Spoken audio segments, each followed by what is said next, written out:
Republic day సందర్భంగా Harish academy అందిస్తోంది అన్ని ఆన్లైన్ కోర్సులపై భారీ డిస్కౌంట్ ఆఫర్స్. ఇప్పుడు group 1, group 2, SI, JL full course ఏదైనా ₹399 మాత్రమే. వ్యాలిడిటీ 3 నెలలు. ₹799 వ్యాలిడిటీ 6 నెలలు. ₹1399 వ్యాలిడిటీ 1 సంవత్సరం. ఈ ఆఫర్ జనవరి 24 నుండి జనవరి 29 వరకు మాత్రమే. సులభంగా జాబ్ సాధించే విధంగా లెజెండరీ ఫ్యాకల్టీచే రూపొందించబడిన స్టాండర్డ్ ఆన్లైన్ క్లాసెస్. మరెందుకు ఆలస్యం? వెంటనే హరీష్ అకాడమీ యాప్ ను డౌన్లోడ్ చేసుకోండి. విజయం సాధించండి. Harish the best academy. Phone number 8341116915.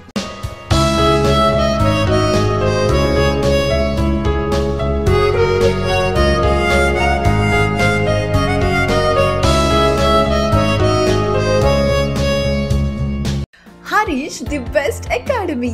Hi friends, welcome to Harish Academy. ఈరోజు వార్తలు నిలిచిన జాతీయ, అంతర్జాతీయ, రాష్ట్రీయ అంశాల గురించి, వార్తలు నిలిచిన వ్యక్తులు, అవార్డులు, పుస్తకాలు, మరి క్రీడా సంబంధిత సమాచారం ఒక్కొక్క అంశాన్ని వివరంగా తెలుసుకుందాం. ఈరోజు మన ఫస్ట్ టాపిక్ వచ్చేసి ఒక సూపర్లేటివ్ టాపిక్. సూపర్లేటివ్ టాపిక్ అంటే ఏంటి? ప్రపంచంలో అతిపెద్ద, అతి చిన్న, అతి పొడవైన ఇలాంటి ప్రత్యేక పదాలతో ఉండే సమాచారాన్ని మనం సూపర్లేటివ్స్గా ప్రత్యేక అంశాలుగా డిస్కస్ చేస్తున్నాం. ఈరోజు అటువంటి సమాచారం ప్రపంచంలోనే అతి పెద్ద, అత్యంత విలాసవంతమైన ఒక షిప్ వార్తలోకి వచ్చింది. ఒక ఓడ, ఐకాన్ ఆఫ్ ద సీస్. ఇక్కడ ఈ టాపిక్కి సంబంధించిన క్వశ్చన్స్ ఎలా అడగబోయే అవకాశం ఉంటుంది రానున్న పోటీ పరీక్షలో అంటే, ఇటీవల ప్రపంచంలోనే టైటానిక్ షిప్ కంటే 5 రెట్లు పెద్దదైన అత్యంత విలాసవంతమైన షిప్ వార్తలోకి వచ్చింది. దాని పేరు ఏంటి అంటారు? Icon of the Cs. Second వచ్చేసి దాన్ని తయారు చేసిన సంస్థ పేరేంటి, దాని యొక్క ప్రత్యేకతలు ఏంటి, ఇలా అడుగుతారు.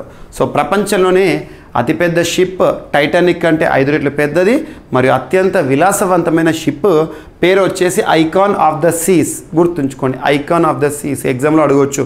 ప్రైడ్ ఆఫ్ ద సీస్ అని, గ్లోరీ ఆఫ్ ద సీస్ అని, ఇలా మనల్ని కన్ఫ్యూజ్ చేయడానికి అక్కడ వర్డ్స్ని యాడ్ చేయడం జరుగుతుంది. సో ఇక్కడ గుర్తుంచుకోవాల్సింది icon of the Cs.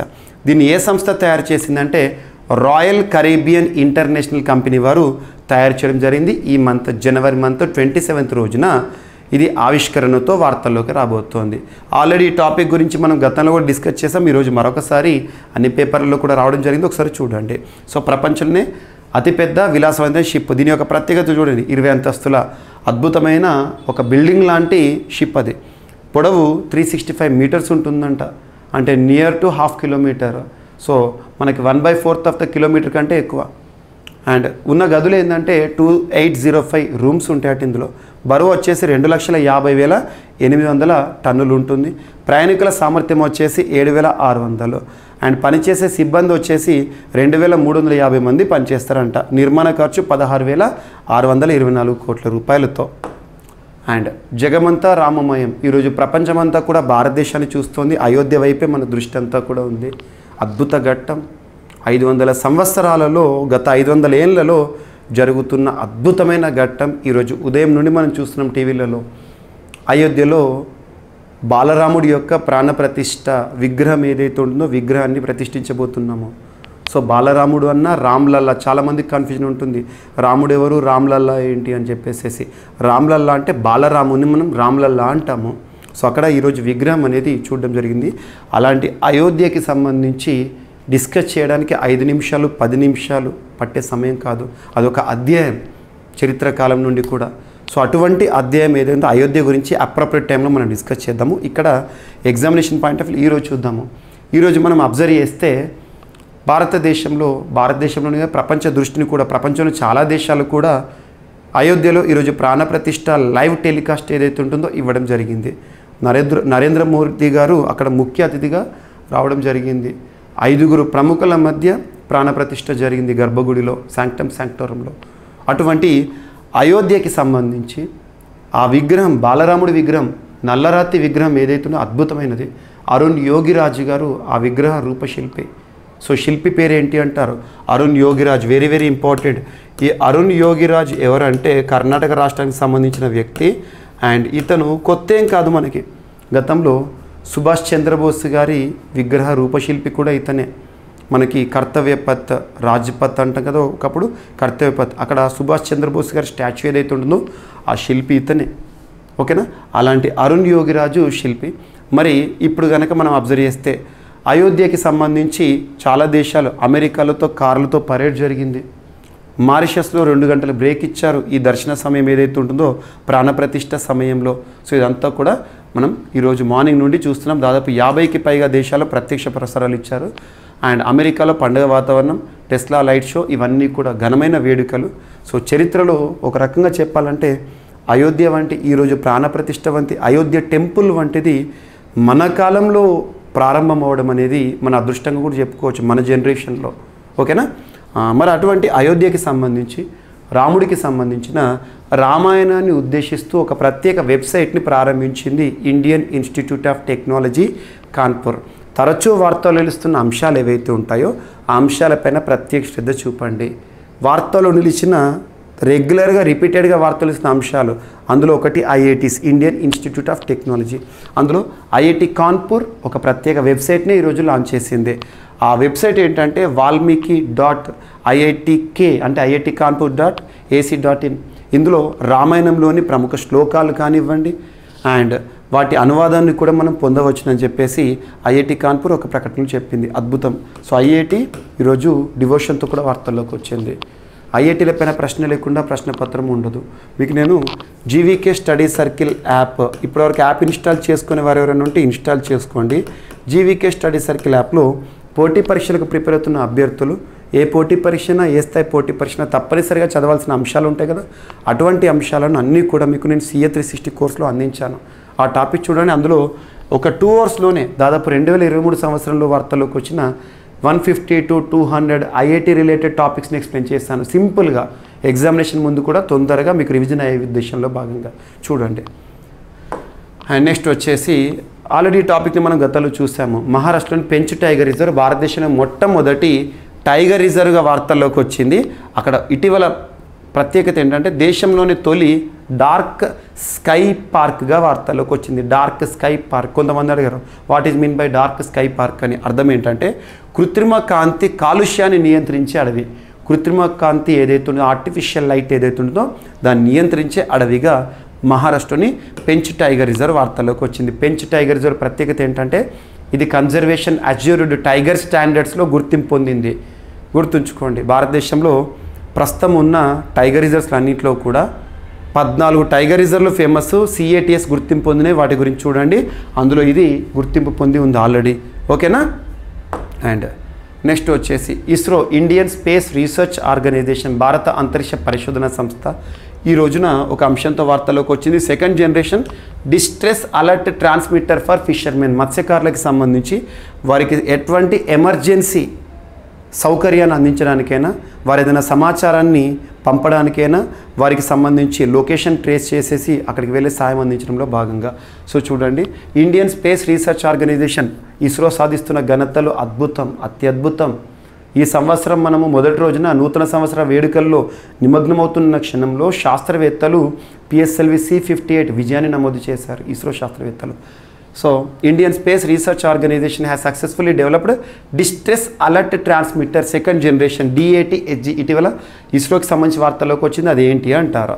So గుర్తుంచుకోండి, ఇది ఎవరికి సంబంధించి అంటే ఫిషర్మెన్ కోసం సంబంధించింది.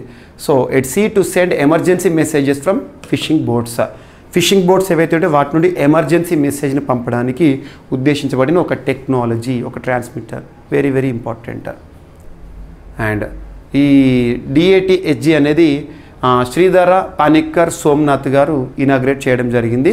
సో చైర్మన్ ఎవరైతే ఉంటారో డిపార్ట్మెంట్ ఆఫ్ స్పేస్కి సంబంధించిన సెక్రటరీ. ఇస్రోకి ప్రస్తుత చైర్పర్సన్గా ఎవరు ఉన్నారు మనకి? S సోమనాథ్ గారు. అండ్ నెక్స్ట్ ఎగుమతులు దిగుమతులకు సంబంధించిన సమాచారం పైన మనకి ఎకానమీలో క్వశ్చన్స్ వస్తాయి. సో 2023 సంవత్సరంలో భారత వస్తు సేవల ఎగుమతుల్లో స్వల్ప వృద్ధి కనబడిందంట. వస్తు సేవల ఉత్పత్తిలో లాస్ట్ ఇయర్ జనవరి నుండి డిసెంబర్ వరకు స్వల్ప వృద్ధి. ప్రపంచవ్యాప్తంగా చాలా వరకు ఎకనామిక్ ఇన్స్టెబిలిటీ ఉంది, but India is stable in economy. అద్భుతం. గవర్నమెంట్ అలా ఉంది మనకి. సో ప్రపంచవ్యాప్తంగా ఆర్థిక అనిశ్చితులు ఉన్నప్పటికీ 2023లో భారత వస్తు సేవల ఎగుమతులు ఇండియన్ ఎక్స్పోర్ట్స్ విలువ 0.4% పెరిగి $765.6 బిలియన్ చేరింది. ఎలక్ట్రానిక్స్, ఔషధ, పత్తి, వస్త్ర, సిరామిక్, మాంసం, పాల ఉత్పత్తులు, కూరగాయలు, పండ్ల ఎగుమతులు అందుకు దోహదం చేసినట్లు కేంద్ర వాణిజ్య శాఖ తెలిపింది. ఒక్క వస్తువుల ఎగుమతులను మాత్రమే పరిగణలోకి తీసుకుంటే గత ఏడాది 4.71% తగ్గి $431.9 బిలియన్ దిగొచ్చాయి. సేవల ఎగుమతులు మాత్రం 7.88% పుంజుకొని $388.88 బిలియన్ చేరింది. అదే సమయంలో వస్తువుల దిగుమతులు సైతం 7% తగ్గి $667.73 బిలియన్ పరిమితమైందంట. భారత ఎగుమతులు ప్రధానంగా ఎక్కడికి జరిగినాయట అంటే భారతదేశం నుండి వస్తువులు, సేవలు America, United Arab Emirates, Netherlands, Bangladesh, UK, జర్మనీలకు చేరినాయంట. గుర్తుంచుకోండి. ఇక రాష్ట్రీయ అంశాల్లో భాగంగా మన ఆంధ్రప్రదేశ్ రాష్ట్రానికి సంబంధించి ఒక పురస్కారం రావడం జరిగింది. ఏ మంత్రిత్వ శాఖ వారు ఇచ్చారు, ఎందుకు ఇచ్చారు, ఆ పురస్కారం పేరేంటి సరిపోతుంది. గనుల శాఖ వారు ఇచ్చారు. ఆ పురస్కారం పేరేంటి చూద్దాం. అండ్ ముఖ్యంగా ఆంధ్రప్రదేశ్ రాష్ట్రంలోని అభ్యర్థులు రానున్న ఫిబ్రవరి 25 రోజున, మార్చ్ 17 రోజున గ్రూప్స్ ఎగ్జామినేషన్ ఎదుర్కోబోతున్నారు. ఫిబ్రవరి 25 రోజున గ్రూప్ 2 ఎగ్జామినేషన్ ఉంది, స్క్రీనింగ్. మార్చ్ 17 రోజున గ్రూప్ 1 ప్రిలిమినరీ ఎగ్జామినేషన్ ఉంది. ఏపీ అభ్యర్థులు ఏపీ పైన ప్రత్యక్ష చూపండి. ఏపీ కోసం ప్రత్యేకంగా మీకు ఏపీ ఇయర్ రౌండప్ కంప్లీట్గా కూడా మీకు నేను వీడియోస్ రూపంలోనూ at the same time complete PDFs కూడా ప్రొవైడ్ చేయడం జరిగింది. పీడిఎఫ్స్ కూడా ఇయర్ రౌండ్ పీడిఎఫ్, దాంతోపాటు స్కీమ్స్కి సంబంధించి స్కీమ్స్లో అప్డేట్స్ పైన పీడిఎఫ్స్ కానివ్వండి, స్కీమ్స్ సంబంధించిన వీడియోస్ కానివ్వండి, అన్నీ కలిపి కూడా మీకు నేను కోర్స్ అనేది అందుబాటులోకి తెచ్చాను. జీవీకే స్టడీ సర్కిల్ యాప్లో అందుబాటులో ఉంది. ఒకసారి యాప్ ఇన్స్టాల్ చేసుకున్న టాపిక్స్ ఏంటో చూడండి. ఖచ్చితంగా మీకు ఏపీ అభ్యర్థుల కోసం మ్యాక్సిమం 100% మీకు స్కోర్ అయ్యే ఉద్దేశంలో భాగంగా నేను ఇవన్నీ టాపిక్స్ అన్ని ప్రిపేర్ చేసి ఇవ్వడం జరుగుతుంది. చూడండి. సో ఆంధ్రప్రదేశ్ రాష్ట్రానికి సంబంధించి రాష్ట్రంలో మేజర్ మినరల్ బ్లాక్లకు నిర్దిష్ట కాల పరిధిలో వేలం నిర్వహించేందుకు రాష్ట్ర ప్రభుత్వం ఏపీ గవర్నమెంట్ తీసుకున్న చర్యలకు జాతీయ స్థాయి అవార్డు అనేది లభించిందంట. ఏడాది కాలంలో 11 బ్లాక్లకు విజయవంతంగా వేలం ప్రక్రియను పూర్తి చేసినందుకు కేంద్ర గనుల శాఖ అవార్డ్ ఆఫ్ అప్రిసియేషన్ జాతీయ అవార్డును ప్రకటించింది. 2022-23లో దేశవ్యాప్తంగా అత్యధికంగా 105 మేజర్ మినరల్ బ్లాక్లను వేలం నిర్వహించగా వాటిలో ఏపీ ప్రభుత్వం 11 బ్లాక్లకు వేలం నిర్వహించి జాతీయ స్థాయిలో 3వ స్థానం సాధించడంతో ఈ అవార్డు దక్కించింది. రేపటి రోజున భోపాల్లో జరిగే 2nd స్టేట్ మైనింగ్ మినిస్టర్స్ సమ్మిట్లో ఈ పురస్కారం అందజేయబోతున్నట్లు కేంద్ర గనుల మంత్రిత్వ శాఖ వారు చెప్పడం జరిగింది. సో అవార్డు ఏపీకి ఒక పురస్కారం వచ్చింది. Very very important. అండ్ తెలంగాణకి సంబంధించి ఒక జాతర రీసెంట్గా జనవరి మంత్లో మనం కొన్ని అప్డేట్ చూసాము. రానున్న ఫిబ్రవరి మాసానికి సంబంధించిన నాగోబా జాతరకు సంబంధించిన అంశాన్ని మనం చూసాం. CA 360లో డిస్కస్ చేశాను స్పెషల్గా. ఐనవోలు జాతర ఈ వారంలోనే మనకు వార్తల్లో చూసాము. ఇప్పుడు కుమ్రవెల్లి మహాజాతర, మల్లన్న జాతర. సో జాతరలు ఎక్కడ జరుగుతాయి, ప్రత్యేకతలు ఏంటి అంటారు. ఉదాహరణకు ఏపీ అభ్యర్థులు అయితే గంగమ్మ జాతర ఎక్కడ జరుగుతుంది, రాష్ట్ర పండుగ, ఇటువంటి అడుగుతారు. ఓకేనా. ఇప్పుడు కనుక మనం అబ్జర్వ్ చేస్తే కొమరవెల్లి మహాజాతర అనేది సిద్దిపేటలో జరుగుతుంది. సో ప్రతి ఏటా కూడా మనం చూస్తూ ఉంటాము. 3 నెలల మహాజాతర నిన్నటి రోజున మనకి 21 జనవరి రోజున ప్రారంభమైంది. గుర్తుంచుకోండి, మల్లన్న దేవుడికి సంబంధించింది. అండ్ నెక్స్ట్ వచ్చేసి సాహితీవేత్తల కోసం తెలంగాణ రాష్ట్రంలో ఒక ప్రత్యేకమైన ప్రచురణ వార్తలోకి వచ్చింది. అదేంటో చూడండి. పువాస పేరు గుర్తుంచుకోండి. పునాస అనే ఒక సాహిత్య పత్రిక ఆవిష్కరణ. పునాస అనేది ఎవరి కోసం ఉద్దేశించబడిన సాహిత్య పత్రిక, ఎవరి కోసం ఉద్దేశించబడిన పత్రిక అంటారు, సాహితీవేత్తల కోసం. సో సృజనశీలతను ప్రతిబింబించాలన్న రాష్ట్ర మంత్రి జూపల్లి గారు. సో ప్రస్తుతం తెలంగాణ రాష్ట్రంలో కాంగ్రెస్ అధికారంలో ఉంది. తెలంగాణ సాహిత్య అకాడమీ సాహిత్యవేత్తల కోసము ప్రత్యేకంగా పునాస అనే సాహిత్య పత్రికను ప్రచురించడం శుభపరిణామమని పర్యాటక, సాంస్కృతిక, పురావస్తు శాఖ మంత్రి జూపల్లి కృష్ణారావు గారు ప్రశంసించారు. సచివాలయంలోని తన ఛాంబర్లో తెలంగాణ సాహిత్య అకాడమీ ప్రచురించిన పునాస సాహిత్య పత్రికను తను ఆవిష్కరించడం జరిగింది. గుర్తుంచుకోండి. అండ్ లాస్ట్ క్రీడలకు సంబంధించి సాత్విక్ అండ్ చిరాగ్ జోడీ మరొకసారి ఓడిపోయింది, రన్నరప్గా నిలిచింది. ఇటీవల ముగిసిన ఇండియా ఓపెన్ బ్యాడ్మింటన్లో ఈ ద్వయము ఓడిపోవడం జరిగింది, రన్నరప్గా నిలిచారు. సొంత గడ్డపై జరిగిన ప్రతిష్టాత్మక టోర్నీలో భారత బ్యాడ్మింటన్ డబుల్స్ ద్వయం సాత్విక్ సాయిరాజు చిరాగ్ షెట్లకు చుక్కెదురైంది. ఇటీవల మనకు అత్యున్నత క్రీడా పురస్కారాలతో వార్తలకు వచ్చారు. And BWF world tour super 750 tourney India ఓపెన్లో ఈ జోడీ రన్నరప్గా నిలిచింది. గుర్తుంచుకోండి, ఎవరిపైన ఓడిపోవడం జరిగిందని చెప్పేసి కూడా ఎగ్జామినేషన్ అడగచ్చు. ఎక్కడ జరిగింది? భారత్ ఆతిథ్యంలో. ఓకేనా? అండ్ మహిళల టైటిల్ విషయానికి వస్తే వరల్డ్ నెంబర్ 3 ప్లేయర్పై తై జూయింగ్ తను ఎవరైతే ఉన్నారో మహిళల సింగిల్స్ టైటిల్ని సంతకం చేసుకుంది. ఓకేనా? సో ఇవి ఈరోజు వార్తలు ఇచ్చిన అంశాలు. ఒకసారి హ్యాపీగా చూస్తే ప్రపంచంలో అతిపెద్ద షిప్ వార్తలోకి వచ్చింది icon of the Cs. And Rama మందిరానికి సంబంధించి ఈరోజు బాలరాముని ప్రాణప్రతిష్ఠ. నెక్స్ట్ వచ్చేసి ఐఐటికి సంబంధించి ఐఐటి కాన్పూర్ వార్తలోకి వచ్చింది రామాయణానికి సంబంధించిన ప్రత్యేక అంశాలతో.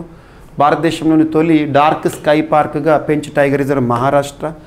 అండ్ ఇస్రో ఇటీవల అభివృద్ధి చేసిన DATSG ఫిషర్మెన్ కోసము. అండ్ 2023లో భారత వస్తు సేవల ఎగుమతుల్లో స్వల్ప వృద్ధి అనే అంశము. అండ్ మేజర్ మినరల్స్ వేలంలో ఆంధ్రప్రదేశ్ రాష్ట్రానికి జాతీయ అవార్డు, దేశంలో 3rd పొజిషన్లో. నెక్స్ట్ వచ్చేసి కొమరవెల్లి మహాజాతర నిన్నటి తెలంగాణ రాష్ట్రంలో ప్రారంభమైంది సిద్దిపేట జిల్లాలో. పునాస అనే యొక్క సాహిత్య పత్రికను రాష్ట్ర ప్రభుత్వానికి సంబంధించి ఆవిష్కరణ జరిగింది. సాత్విక్ సాయిరాజ్, చిరాగ్ శెట్టి ఇటీవల ఇండియాలో జరిగిన ఇండియన్ ఓపెన్ రన్నర్అప్గా నిలిచారు. సో ఇవి ఫ్రెండ్స్ ఈరోజు వార్తలు నిలిచిన అంశాలు. మిస్లేనియస్ అంశాలు ఏమైనా మిగిలిపోతే రేపటి క్లాస్లో జోడించి మరొకసారి నేర్చుకుందాం. రేపు కలుద్దాం. Thank you.